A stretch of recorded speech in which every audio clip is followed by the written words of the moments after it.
Te perlo kene kalau ngaji mentip ya ki kam lapla ka SSA riboy nam ta ki push jong ki block data entry operator bar accountant com support staff.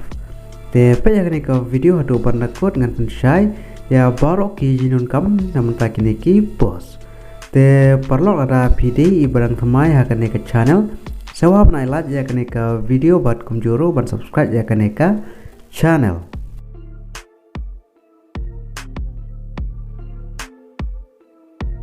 Ka SSA riboy requirement arjar fly ke code application namanya ki post jong ki block data entry operator bar accountant com support staff kabade ha ka office jong ka district mission coordinator district unit jong ka SSA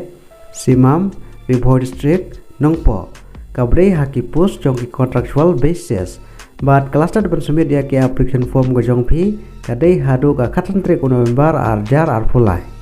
Te haki push jong ki block data entry operator ki nomor ki push ki belat ke don tang kawai bat kajaka posting ke deha boy rempong block bat haka jinsiu ka ba prajar haka shibnai.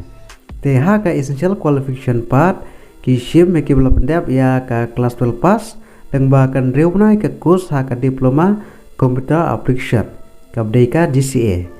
Te namta ki push jong ki accountant com support staff ki nomor ki push ki belat ke don tang kawai bat kajaka posting ke deha jirang blog bat haka jinsiu ka bakat arajar haka shibnai bat haka kan pule ki shim me ki belap pendap ya ka bikom dan bahkan nolet haka tali ka ba kendai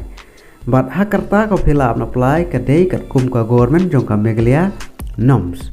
te komno phila apply namun ta kini ki post belap apply da ka SSA riboy. Te perlok ada pidon kemon bat ka keren pule phila apply lengba ka standard application form bat kumjuru bat ki kontak nomor lengba ki xerox copy jong ki dokumen bat kadai berpoisa ka office jong ka district mission coordinator district unit jong ka SSA simam riboy district nongpo haiswa ka khasentrek November arjar arfulai bat kumjuru phila ban pha ya ki application form go jong phi lengbao email bat uneu email ngalabu a description jong kaneka video. Te parlok ha kaneka video tangini jim tip ada pidon kono kapat ka pim pat sai ba sewa ban komen ha kaneka video.